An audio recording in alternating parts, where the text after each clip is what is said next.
respon dari rekan-rekan Kristen terkait dengan kesaksian saudari kita Yeni Marida ini beraneka ragam. Saya akan tunjukkan beberapa untuk kita, Bapak Ibu Saudara. Ini respon dari @cj5372. Beliau berkata begini: "Selamat ya sis, mengucap syukur atas setiap kebaikannya dalam hidupmu." Yohanes 15 ayat 16. "Bukan kamu yang memilih aku, tetapi akulah yang memilih kamu. Dan aku telah menetapkan kamu supaya kamu pergi dan menghasilkan buah, dan buahmu itu tetap, supaya apa yang kamu minta kepada Bapa dalam namaku diberikannya kepadamu." Saudara dikasihi Tuhan, ayat ini ayat yang perlu dimengerti dan dipahami oleh saudara-saudara kita non-Kristen, khususnya model Dr. Zakir Naik. Dalam sebuah ungkapan yang sangat bombastis, Dr. Zakir Naik berkata begini: "Tunjukkan di dalam Alkitab yang tanpa ambigu, tanpa keraguan, di mana Yesus pernah berkata, 'Aku ini Tuhan, sembahlah aku.'" Kalau orang-orang Kristen di seluruh dunia, satu orang saja bisa menunjukkan ayat Bible yang berkata demikian, maka hari ini juga saya masuk Kristen. Saya mau kasih tahu secara teologi dalam perspektif Kristen, ini keliru dan salah. Seseorang itu terpanggil menjadi orang Kristen, pengikut Kristus, yang mengakui dengan mulutnya Yesus adalah Tuhan dan percaya dalam hatinya bahwa Allah telah membangkitkan dia dari antara orang mati. Itu bukan kekuatan, bukan kemampuan, bukan kehebatan manusia. Zakaria 4 ayat 6 berkata, "Bukan kuat, bukan gagah, tapi rohku," kata Tuhan. 1 Korintus 12 ayat yang ketiga berkata, "Tidak ada seorang pun di dunia ini yang bisa mengaku Yesus adalah Tuhan kalau bukan oleh dorongan karya perbuatan dari Roh Kudus."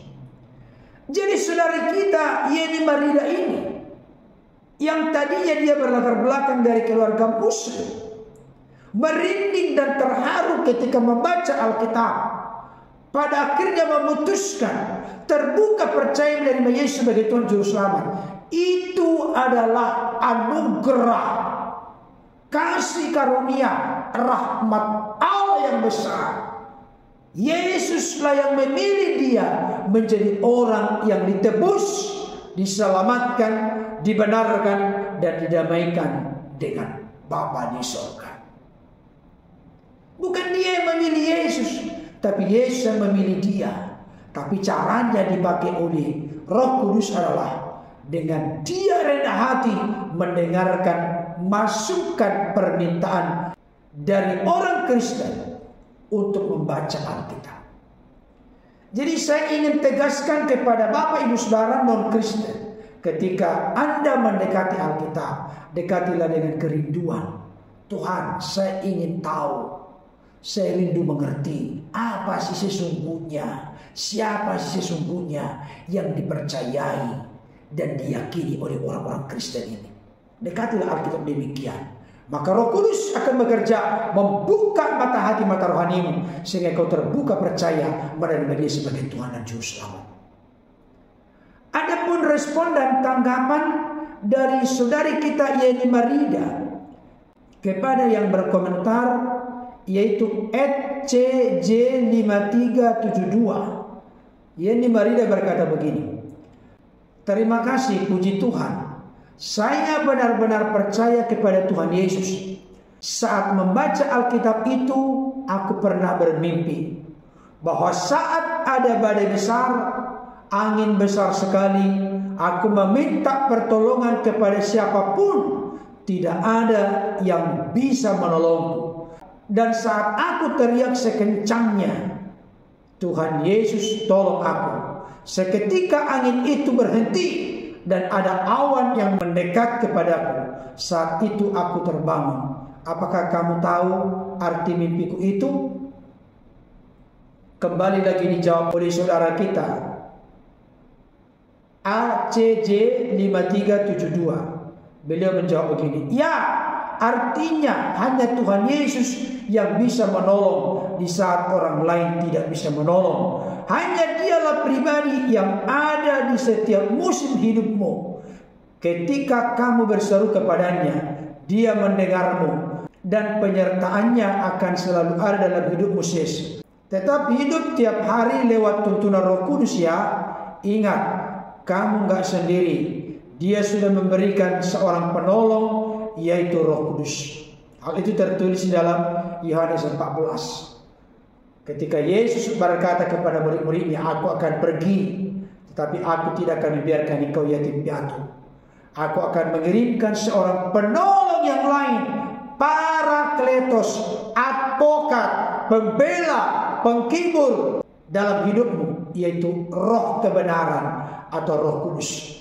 Saudara dikasihi Tuhan, siapapun kita, termasuk saudari kita Yeni Marida ini, ketika terbuka percaya menerima Yesus sebagai Tuhan Juru Selamat, memang akan banyak tantangan, kesulitan, kesukaran yang dihadapi ketika mengikut Tuhan Yesus. Tapi percayalah, yakinlah, Yesus tidak akan membiarkan kita sendiri, karena ada Roh Kudus yang menjadi penghibur dan penolong dalam kehidupan kita. Memang Alkitab telah berkata di dalam Filipi 1:29, sebab kepada kamu dikaruniakan bukan saja untuk percaya kepada Dia, tapi juga untuk menderita untuk Dia.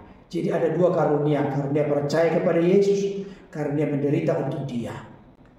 Saudara dikasihi Tuhan, ada kembali komentar dari saudara kita Kristen, yaitu dari Ed Ayu Purnawati 2129. Yeni Marida, maju terus ya, berjalan bersama Yesus, selalu ada pertolongan walau banyak tantangan. Tetapi Dia berjanji selalu menyertai bahkan sampai akhir zaman. Jesus bless you. Yeni Marida pun menjawab, terima kasih kakak, saya percaya kok Tuhan Yesus baik. Tuhan Yesus penolong yang setia, dan Tuhan Yesus pertolongannya tidak pernah terlambat. Bahkan waktu aku baru mengenal Tuhan Yesus, pernah bermimpi ada badai yang besar. Aku berteriak minta tolong, tetapi tidak ada yang mampu menolongku. Tapi waktu aku berteriak, Tuhan Yesus tolong hamba, seketika badai itu berhenti. Hanya Tuhan Yesus yang mampu menolong, pertolongannya tidak terlambat. Yesus adalah gembala, takkan kekurangan aku. Amin. Amin. Luar biasa. Saudara dikasihi Tuhan, kiranya kesaksian singkat, praktis, sederhana dari seorang berlatar belakang lahir dari keluarga Muslim, Yeni Marida, merinding dan terharu membaca Alkitab, akhirnya terbuka percaya menerima Yesus sebagai Tuhan Juru Selamat dan memutuskan dirinya masuk Kristen, pengikut Kristus.